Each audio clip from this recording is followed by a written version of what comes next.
going to Cameron's question, which we need to do. Do you think soloable dungeons like Torghast should become more common and impactful like Mythic Plus in regards to story and gearing? And I think that is something that's actually quite interesting, because what is one of the greatest things Blizzard have ever put into the game? And that's a bit of a thing to throw at you. The answer is Warlock Greenfire. Oh, yes, of course. Which was awesome. Absolutely. And, you know, the other solo difficult content they've done has been pretty cool. I even remember in Tanan Jungle, they made a little boss fight rare for hunters. Yep. And that was really cool. So, Cameron's question is, do you think that stuff should be more common and impactful in terms of story and gearing? I think that in terms of gearing, it should exist as a path for gearing in some way, but it should not outpace the other things. Yeah.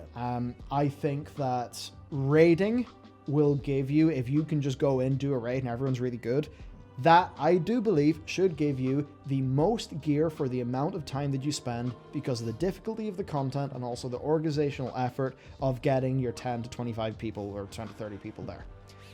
And then, you know, next is Mythic Plus, where, you know, the whole thing there is you can get more gear, you can do it whenever you want, and sort of balance in that different way, and that's how Blizzard have balanced it since day one of Mythic Plus. So if we're kind of going on this curve, I think that solo stuff does have to sit below raiding and below Mythic Plus and below PvP, because it's something you can just do in your own. And if that was the best way to get your gear, that would not, I think, be a good thing. I think that would be the solo stuff taking away from the group stuff. And the group stuff and the Mythic Plus play, that's, you know, a bunch of that group stuff is the core of what an MMO is. But that said, the prospect of challenging solo content that I can get gear from is really good. Torghast. I mean, if Twisting Corridors was... If Torghast was only Twisting Corridors, and, you know, it was more like a traditional roguelite game, where no matter how far you get in it, you get a box of loot at the end, and that could give you some loot for your character, could give you some Stygia for your upgrades for Torghast. That could be quite fun. And you could actually, if a system like that existed, you could have players for whom their World of Warcraft gameplay experience is, they, you know, they do their Covenant stuff, they do whatever other things they want to do in the game, and instead of, you know, going for a Mythic Plus with their friends, or maybe their friends aren't there that night, they go in, they can do their Twisting Corridors.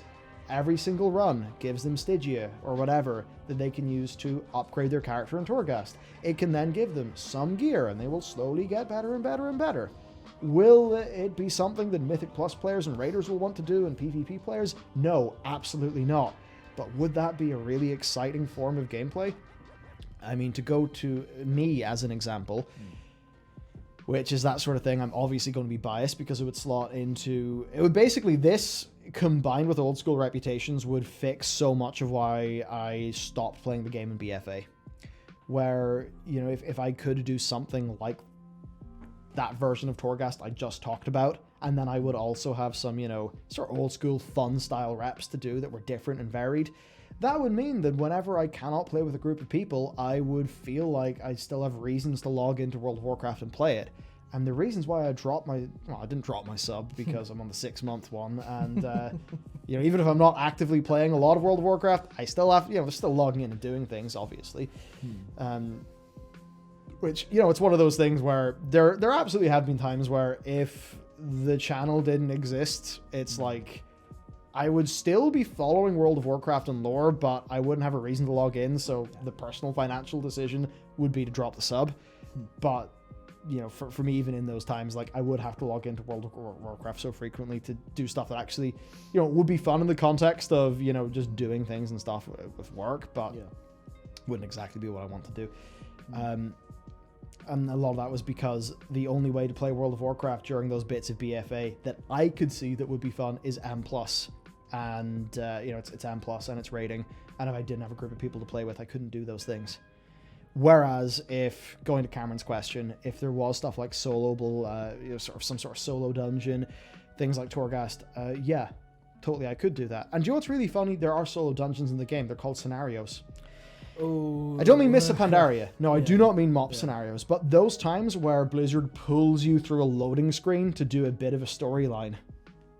that's kind of solo dungeon from a technical perspective in the back end. It's just that Blizzard they never really put difficulty into those.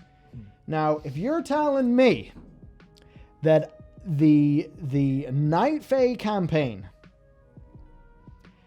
could be balanced such that I, as a person who can get... I'm not saying that ahead of the curve Denathrius is a super big deal. It's not.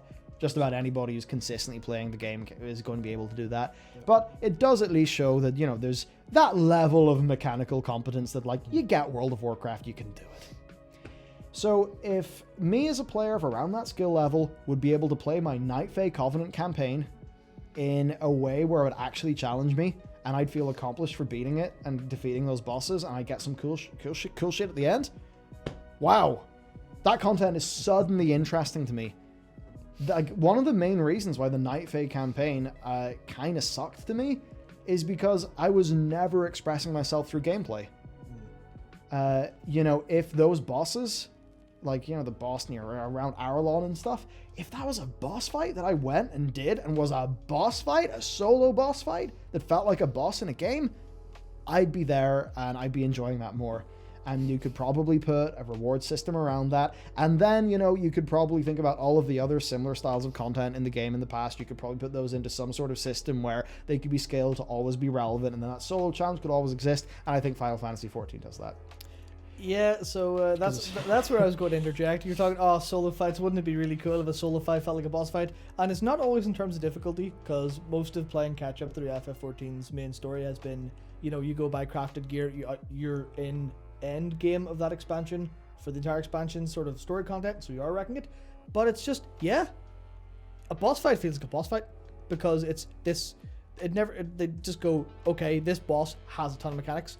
And honestly, like for the main villain of Stormblood, the mechanics that you have to deal with a couple times you fight them, that's the raid boss version's mechanics. But they add more. But it's like the same stuff where they set up the theming, they set up all of that stuff, because it is a boss fight. It feels like one, and they always manage to get that feeling of this is solo content that feels like it, as opposed to this is just me on my way to playing the game, which is where I actually had a very interesting thought and a bit of a flashback to, I think it was the first time I ever played Mage. And like ever played one half properly was in Mists of Pandaria, and you know why? The Timeless Isle. I went to the Timeless Isle. I was horrendously undergeared, and the Isle was a challenge. The Isle was a challenge. I had to I'd always played a druid before that and a little bit of DK. I first learned to properly kite those goddamn frogs. And I was like, oh, look at me, I've learned to kite. That felt like a little solo challenge that I could go and do, and I could get gear from it, which was catch-up gear. So I'm kind of thinking, why for catch-up, why is that not like a solo thing that you can do before you hit the current like season level, and then you can join the big boys at the table playing the game? If you just have a solo challenge, which is a sense of gearing up. I don't know what that could be. Yeah. Whatever kind of content, but it's just a case of, can we have those, please? Also, outside of like the gearing loop, because I don't see it fitting in. It's like, as you said, I don't see it fitting into the gearing loop in a way that it, you know, could ever compete with group content, because that's the whole point of the game. But it's the same with Destiny. By the time you're done all the solo content in the Destiny expansion, and it starts to go, okay, now you have to jump into whatever form of content it is, be it like strikes, be it whatever. You have to bring friends now, or we'll match you, etc., etc. But there's room for that in the gearing cycle, absolutely. Yeah. And then there's room for green fire. There's room for all the green fires in the world, because that was great. And I did it. I did it on my warlock, end of BFA. So it wasn't really any challenge, but it was still cool. And I really regret not doing that before Legion, because during Legion, all of that lore led up into class order hall stuff. You met all the great characters before that. Yeah, it was that awesome. Stuff was fantastic. Yeah, and even in the community side, like the amount of people watching Sparkugs Watching. Is it Sparky that people call him? I don't know if he's still playing the game, but people would be watching, his. Oh, here's how you can do Warlock Green Fire naked with no gear, and you're like, damn, that's really cool. So. To draw this one to a close, I think that type of content, awesome. The other thing you bring up, the Timeless Isles, what was so cool about it to me is the enemies in the Timeless Isles were real dickheads. Now, I'm not saying they were super hard. Yeah. Anyone could deal with them, but you had to deal with them. The game had rules. And right now, a bunch of just anything you do solo. I mean, fighting a regular-ass elite mob in the Timeless Isles, generally speaking, harder than the final boss of your Covenant Order Hall, or your Covenant campaign. For sure. That is absolutely bonkers, and I think we need to get back to the Timeless Isle in terms of, the spooky enemy should feel spooky, because that is going to make me feel like I'm being challenged, the way that my character is being challenged, and suddenly I'm immersed in the game rather than going through a Covenant campaign step because I want to get renown. So that's where I think it's time to nip that one in the bud. I think good discussion, and definitely something that Blizzard should think about in the future. 100%. So, thank you. Thank you, Cameron. Cam, awesome thanks, one. Cam.